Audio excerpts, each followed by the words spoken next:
निसार में तेरी गलियों का ये वतन, जहाँ चली है रस्म, कोई न सर उठा के चले, जो कोई चाहने वाला दवा को निकले, सर झुका के चले, जिस्मों पर मचा के चले। बड़ा दौर में शाहिद साहब ने जब ये कविता पाकिस्तान में पढ़ी थी तो भारत के लोगों को लगा था कि हमारे यहाँ ये दौर कभी नहीं आया, लेकिन भारत में भी ये दौर आया। जब निर्भया कांड हुआ और दिल्ली में लोग इकट्ठा होने लगे वोट क्लब पर, तो हमारे और आपके जैसे पत्रकार उसमें नेता को ढूंढ रहे थे, लेकिन पता नहीं किसी खबरिया चैनल को उसमें नेता नहीं मिल रहा था। आखिर ऐसा क्यों था? वह सुस्फूर्त आंदोलन था। उस आंदोलन को जिंदा रखने की कोशिश किसने की? उस आंदोलन को देशव्यापी आंदोलन किसने बनाया? उस आंदोलन को देशव्यापी आंदोलन पत्रकारिता ने बनाया और उसमें हिंदी अखबारों की बड़ी भूमिका थी। इसीलिए चाइना के तिएनअनमेन चौक पर जैसे युवाओं में कोई नेता नहीं था, व्लादिमीर पुतिन के सामने खड़े हुए युवा लोग जब थे उसमें भी कोई नेता नहीं था, तो निर्भया कांड के विरुद्ध जो लोग खड़े थे उसमें भी कोई नेता नहीं था। हिंदी पत्रकारिता में बड़ी ताकत है। सन 74 में जब जेपी ने आंदोलन का आगाज किया तो लग रहा था कि इंदिरा जैसी लौ महिला के सामने कुछ नहीं संभव है, लेकिन जब एक गुजराती और एक हिंदी अखबार ने छात्रों के गोलीकांड को अपने मुख्य पृष्ठ पर छापा तो पूरा देश जल उठा और इंदिरा जी को गद्दी छोड़नी पड़ी। ये है पत्रकारिता की ताकत। गणेश शंकर विद्यार्थी के प्रताप से आप मुंह नहीं मोड़ सकते। बड़ी भूमिका थी आजादी के आंदोलन में। बहुत सारे अखबार अभी भी चर्चा हुई। मैं तो ये कहूंगा कि हिंदी पत्रकारिता की प्रासंगिकता अगर राजा राम मोहन राय ने शुरू की थी तो आज भी वो बरकरार है और इसकी जड़ें इतनी मजबूत है, इसकी प्रासंगिकता कभी खत्म नहीं हो सकती। पढ़ने वालों की संख्या घटी है। पहले के दिनों में यह अखबार निकालने में हमारा देश 10वें नंबर पर था, बड़े देशों में 10वें नंबर पर था। आज अखबार भले ही बिकती कम हो, लेकिन एक चाय की दुकान पर हिंदी के अखबार को पढ़ने वाले लोगों की संख्या बड़ी संख्या है। चाय की दुकान के एक अखबार से दिन भर में सैकड़ों लोग उसको पढ़ते हैं और जब शाम में आप उस अखबार को देखेंगे तो आपको लगेगा कि सैकड़ों हाथ उस अखबार पर पड़े। ये हिंदी पत्रकारिता की ताकत है और इस ताकत को कोई झुठला नहीं सकता। आप लोगों में से बहुत से लोगों ने अरुणा सानवाग का नाम सुना होगा। अरुणा सानवाग बलात्कार से पीड़ित एक ऐसी महिला थी जो मुंबई के केईएम हॉस्पिटल में 37 साल कोमा में रही और चूंकि वो नर्स थी तो वहां की नर्स ने अपनी मां की तरह उसकी सेवा की। एक पत्रकार पिंकी वीरानी, हिंदी पत्रकारिता से जुड़ी हुई पत्रकार, ने उसकी पीड़ा को लिखा। उसके बाद जस्टिस काटजू के पास यह केस गया, इच्छा मृत्यु का केस। वो बेचारी तो कोमा में थी। काटजू जी ने अपने वर्डिक्ट में कहा कि मैं मानव के अस्तित्व को स्वीकार करते हुए फिर भी यह जरूरी समझता हूं कि 37 साल से कोमा में पड़ी अरुणा सानवाग को अगर हम न्याय नहीं दिला पाए हैं तो उनको इस पृथ्वी पर जबरदस्ती रोके रखने का कोई उपाय नहीं बनता है और उनकी इच्छा मृत्यु पर में शुरू हुई। पिंकी बिरानी के खिलाफ दो ध्रुव में लोग बट गए। लोगों ने कहा कि आज हिंदी पत्रकारिता चोटिल हुई है, लेकिन देश के तमाम बड़े पत्रकारों ने, देश के बुद्धिजीवियों ने पिंकी बिरानी का स्वागत किया। उन्होंने कहा कि जो बलात्कारी था वो 7 साल में छूट गया, जिस देश का कानून ऐसा है, लेकिन 37 साल से वो महिला पीड़ा में पड़ी थी, उसको मुक्ति इस पिंकी बिरानी ने दिलाई। ये हिंदी पत्रकारिता की ताकत है। हम कैसे मुंह मोड़ सकते हैं, लेकिन इसकी चुनौतियां भी बड़ी हैं। जिस देश का 70% लोग कृषि पर निर्भर हो, 60% युवा रोजगार की तलाश में हो, 30% तरुण यह सोचता हो कि हमारा भविष्य क्या होगा, भले ही उस भविष्य की चिंता के लिए वो कुछ कर ना रहा हो, उसकी उंगली एंड्रॉइड फोन पर ही दिन भर चलती हो, लेकिन चिंता तो होती है। अगर उनको चिंता नहीं होती है तो उनके माँ बाप को भी चिंता होती है। अब इस दौर में पत्रकारिता क्या करेगी, जब सहरसा से खुलने वाली ट्रेन जनसाधारण, जिसमें हमारे इस कोसी के इलाके के कुशल हाथ दूसरे राज्यों में रोजगार कमाने के लिए जाते हैं, मैं तो उसको मानता हूं डेमोग्राफिक डिविडेंड हम नहीं ले पा रहे। हमारी आबादी है, ये डिविडेंड हमको मिलना चाहिए। ये कुशल हाथ सहरसा को संवारने के लिए है, नहीं कि दिल्ली और चंडीगढ़ में जिल्लत की जिंदगी जीते हुए 200-400 रुपए प्रतिदिन कमाने के लिए है। मैं उसको उस रूप में देखता हूँ। अब ये चुनौती हिंदी पत्रकारिता के सामने है कि पलायन को वो किस तरह से लिखे। लोग कहते हैं अखबार बिक गया, पत्रकारिता बिक गई, पर इसके दो पहलू हैं।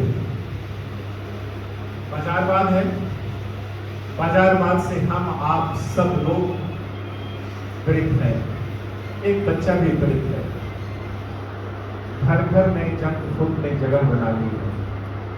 तो हम सब जानते हैं कि जंक फूड हमारे लिए खाना उचित नहीं है, हमारे बच्चों के लिए खाना उचित नहीं है, लेकिन हमारे किचन में उसको जगह दे दी है। तो पत्रकारिता में हमें पता है कि जो घराना चला रहा है उसकी भी अपनी मजबूरियां हैं, नहीं तो ये अखबार बंद हो जाएगा। लेकिन जो पढ़ने वाले लोग हैं, करोड़ों इस देश और इस राज्य की जनता है, उनको पता है कि हमें क्या पढ़ना है और क्या छोड़ना है। इतनी सुधि तो गांव में बैठे हुए व्यक्ति को भी है, क्योंकि मैंने अपने भी गांव में देखा है कि लोग जिस तरह से बिहार की राजनीति पर चर्चा करते हैं, देश की राजनीति की भी चर्चा करते हैं, और साथ ही यह भी चर्चा करते हैं कि सीरिया पर भारत क्यों चुप है, ट्रंप ने आज ये फैसला किया। आप गांव के बुजुर्गों को भी देखते हैं। मेरी मुझे बहुत खुशी होती है कि इतनी जागरूकता मैंने कहीं और नहीं देखी है। वो बनगांव से आती हैं, बनगांव के चौपाल में शाम को कभी आप बैठ के देखिए, कीर्तन से पहले और कीर्तन के बाद का पल मैं तो बहुत एंजॉय करता हूँ जब जाता हूँ। इतने सुधीजन, इतनी चर्चाएं, ये क्या है? ये भी एक पत्रकारिता है। कितने अवेयर हैं लोग। टेलीविजन की दुनिया बड़ी आभासी होती है, हर एक दिन एक नायक ढूंढा जाता है,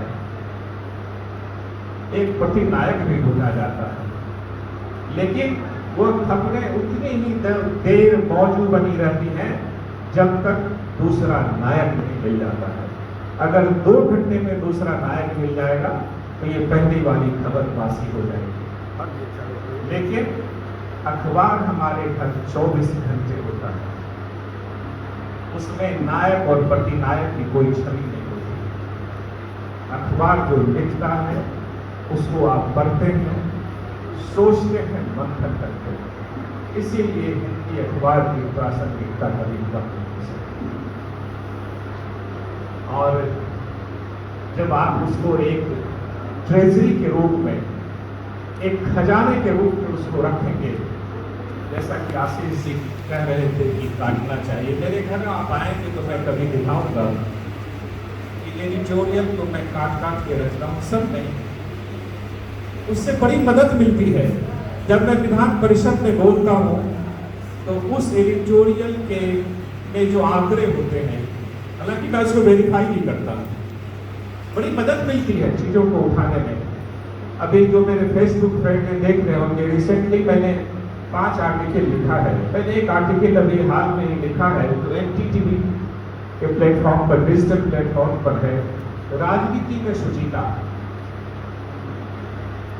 जब 74 के आंदोलन के बाद इंदिरा गद्दी से उतार दी गई तो कुछ लोगों ने कहा कि इंदिरा जी पर हमें हमलावर होना चाहिए। तो जेपी ने क्या कहा?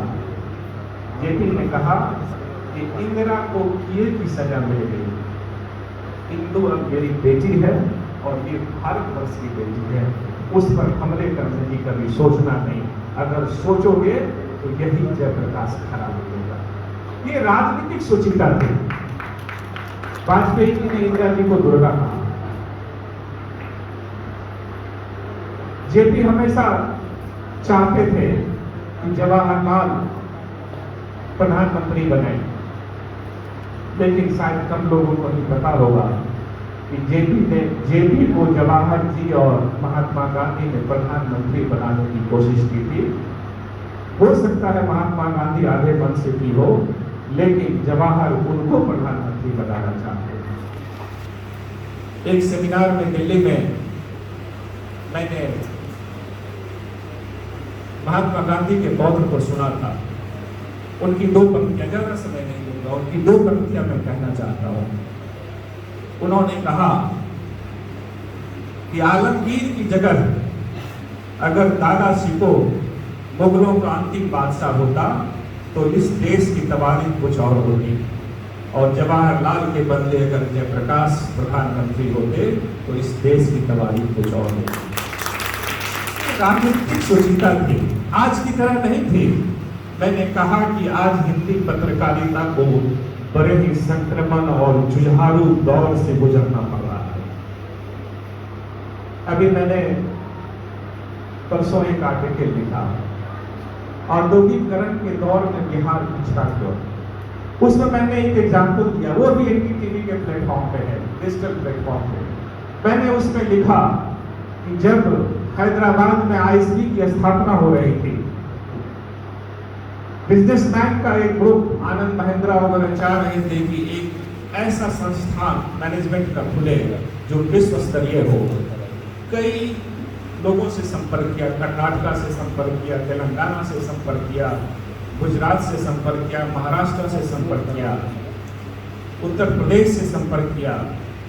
उनके संपर्क की गाथा जब हैदराबाद पहुंची तो वहां के मुख्यमंत्री ने फौरन उनको मेल किया कि आपको कहीं जाने की जरूरत नहीं है, आप मेरे यहाँ आइए, जिस तरह से भी आप चाहेंगे मैं आपको इंडियन बिजनेस स्कूल की स्थापना में मदद करूंगा, फ्री में मैं आपको जमीन दूंगा, फ्री में ये सुविधा दूंगा। मैंने उस आर्टिकल में यही उकेरा है कि इस तरह का जेस्चर बिहार के मंत्री और मुख्यमंत्री क्यों नहीं दे सकते। ये होनी चाहिए। हम पिछड़े हो गए हैं। मैं बच्चों को एक बात और बताना चाहूंगा कि बिहार का जो बजट है शिक्षा का, वो सबसे बड़ा बजट है। 60,000 करोड़ का जंबो जेट बजट है इस बिहार का।